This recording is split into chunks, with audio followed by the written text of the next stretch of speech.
കഴിഞ്ഞ ദിവസം മരണപ്പെട്ട മഞ്ചേരി എളങ്കൂറിലെ ശങ്കരനാരായണനെ കുറിച്ചാണ് ഈ വീഡിയോ.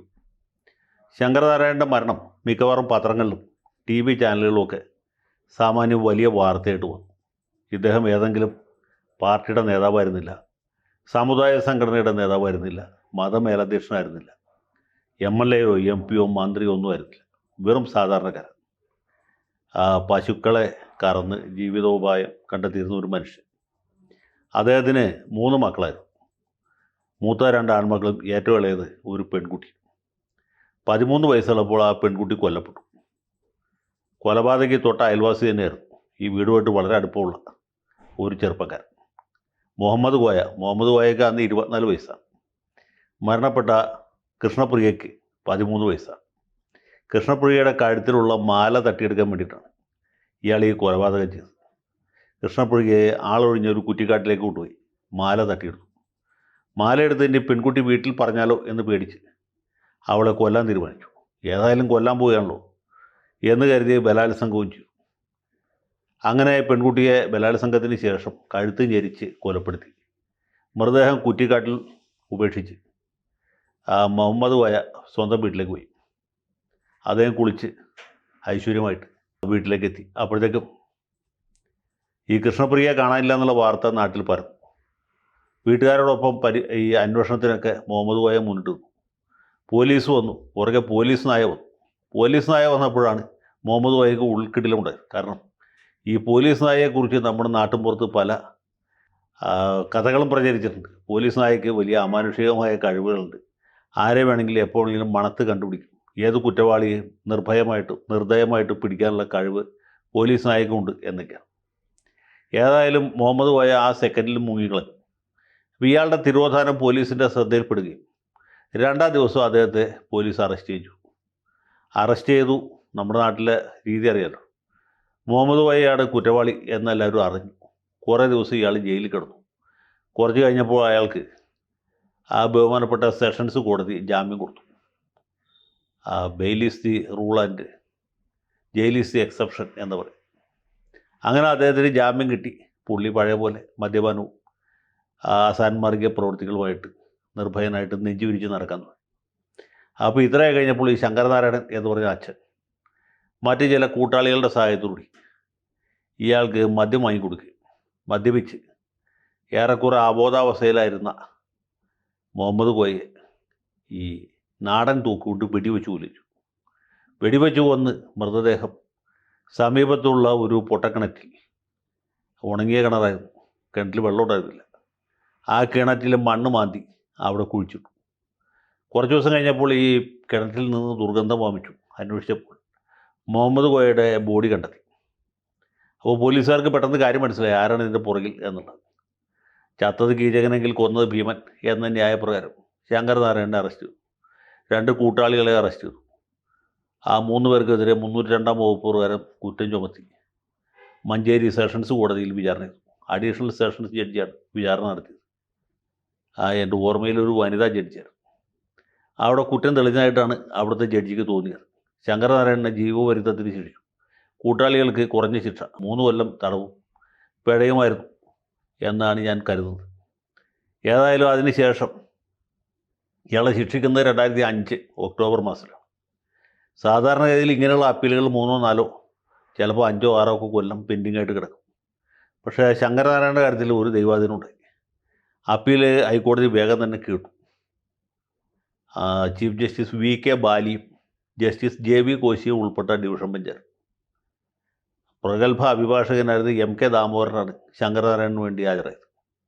ദാമോദരൻ വക്കീലിൻ്റെ ഫീസ് കൊടുക്കാനുള്ള പാങ്ങൊന്നും സാധാരണഗതിയിൽ ശങ്കരനാരായണനെ പോലെ ഒരാൾക്ക് ഉണ്ടാകുകയില്ല. എൻ്റെ ബലമായ വിശ്വാസം ഇദ്ദേഹം പറയത്തക്ക ഫീസൊന്നും കൂടാതെയാണ് ഈ സാധു മനുഷ്യന് വേണ്ടി വാദിച്ചത് എന്നാണ്. ഏതായാലും ദാമോദരൻ വക്കീൽ ഈ നിയമത്തിൻ്റെ സകല ഊടുപാടുകളും അറിയുന്ന ആളാണ്. പുള്ളി കൃത്യമായിട്ട് തലനാരിഴ കീറി വാദിച്ചു. ജഡ്ജിമാരും അതിൽ പ്രഗത്ഭന്മാരായിരുന്നു. Justice VK ബാലിയുടെയാണ് വിധിന്യായം. ശങ്കരനാരായണനെ വെറുതെ വിട്ടു. സംശയത്തിൻ്റെ ആനുകൂല്യം. കാരണം പോലീസിൻ്റെ അന്വേഷണത്തിൽ പല പാളിച്ചകളും പറ്റിയിരുന്നു. ഇത് നാടൻ തോക്ക് കണ്ടെടുത്താണ് അതിൽ ഏറ്റവും പ്രധാനപ്പെട്ട സംഭവം. തോക്ക് ശങ്കരനാരായണൻ്റെ മൊഴിയുടെ അടിസ്ഥാനത്തിലാണ് കണ്ടെടുത്തതെന്ന് പോലീസ് പറയും. എന്നാൽ ഇത് ഒളിപ്പിച്ചു വച്ചിരുന്ന ഒരു സ്ഥലത്ത് നിന്നല്ല കിട്ടിയത്, ആർക്ക് വേണമെങ്കിലും എടുക്കാവുന്ന ഒരു സ്ഥലത്ത് നിന്നായിരുന്നു. മാത്രവുമല്ല, ഈ മഹസർ സാക്ഷികൾ രണ്ടുപേരും കോടതിയിൽ വന്നപ്പോൾ കൂറുമാറി. വന്നിട്ടും പോയിട്ട് പോലീസ് ഇൻസ്പെക്ടറുടെ മൊഴി മാത്രം ഉണ്ടായിരുന്നു. പോലീസിൻ്റെ മൊഴി എപ്പോഴും കോടതി സംശയത്തോട്ടാണ് വീക്ഷിക്കുക. ഇവിടെ അത് തന്നെ സംഭവിച്ചു. ഇതേ തോക്ക് ഉപയോഗിച്ചാണ് വെടിവെച്ചത് എന്ന് തെളിഞ്ഞാൽ പോലും വെടിവെച്ചത് ശങ്കരനാരായണനാണെന്നുള്ളതിന് യാതൊരു തെളിവുമില്ല എന്നാണ് കോടതി കണ്ടെത്തിയത്. പിന്നെ മുഹമ്മദ് കോയയ്ക്ക് വിരോധികൾ ശങ്കരനാരായണൻ മാത്രമല്ല, വേറെ ഒരുപാട് പേരുണ്ട്. അതുകൊണ്ട് ശങ്കരനാരായണൻ തന്നെയാണ് വെടിവെച്ചത് എന്ന് തെളിയിക്കാൻ പ്രോസിക്യൂഷന് സാധിച്ചില്ല എന്ന് പറഞ്ഞു ഇയാളെ കോടതി വെറുതെ വിട്ടു. ഏതാണ്ട് 7 മാസമോ മറ്റോ ജയിൽവാസം അനുഭവിക്കേണ്ടി വന്നു. ഈ സമയത്ത് ശങ്കരനാരായണൻ കണ്ണൂർ ജയിലിൽ തടവുകാരനായിട്ട് കഴിഞ്ഞു 7 മാസം. മെയ് മാസത്തിൽ അത് വെറുതെ വിട്ടു. ഒക്ടോബറിൽ ശിക്ഷിച്ചു, മെയ്യിൽ വെറുതെ വിട്ടു.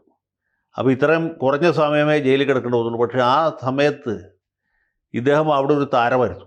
കാരണം തടവുകാരും ജയിൽ ഉദ്യോഗസ്ഥരും എല്ലാവരും വലിയ ആദരവോടാണ് ഈ പ്രതിയോട് പെരുമാറിയത്. കാരണം എല്ലാവർക്കും ഇയാളോട് വലിയ ബഹുമാനമായിരുന്നു. സ്വന്തം മകളെ കൊലപ്പെടുത്തിയവന് നിയമത്തിന് വിട്ടുകൊടുക്കാതെ സ്വന്തമായി നീതി നടപ്പാക്കിയ ഒരു മനുഷ്യൻ, ആ ഒരു യഥാർത്ഥ പിതാവ് എന്ന രീതിയിലാണ്. മാത്രമല്ല, നാടിൻ്റെ നാനാഭാഗങ്ങളിൽ നിന്നും നിരവധി പെൺകുട്ടികൾ അതുപോലെ രക്ഷകർത്താക്കളുമൊക്കെ ശങ്കരനാരായണനെ അഭിനന്ദിച്ചുകൊണ്ടും ഇയാളുടെ ധീരതയെ പുകഴ്ത്തിക്കൊണ്ടും നിരവധി കത്തുകൾ ആ സമയത്ത് കണ്ണൂർ ജയിലിലേക്ക് അയക്കട്ടെ.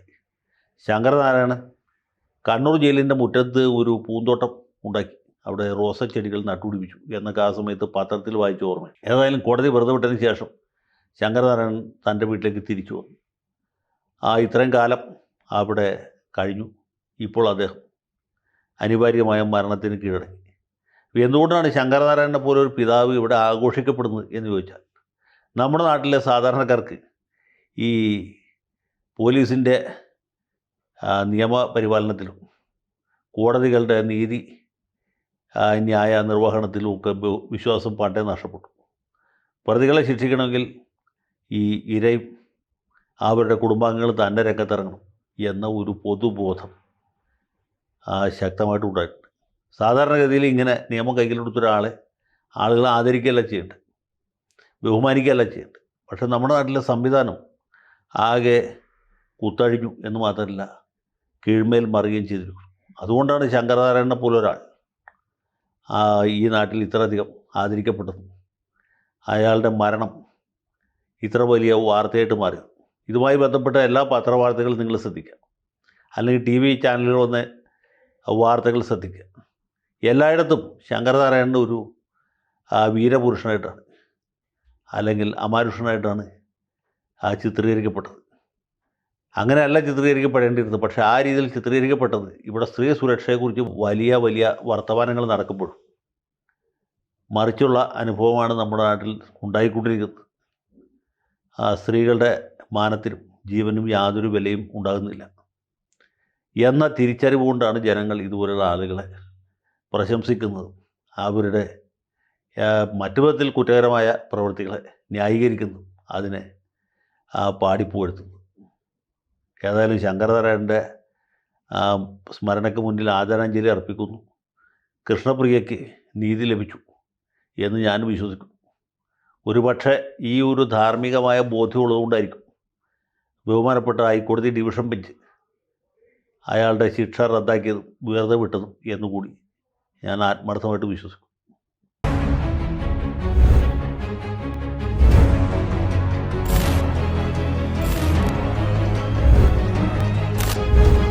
കൂടുതൽ വാർത്തകളും വിശേഷങ്ങളും നിങ്ങളിലേക്ക് എത്താൻ ABC മലയാളം സബ്സ്ക്രൈബ് ചെയ്യുക, ബെൽ ബട്ടണും അമർത്തുക.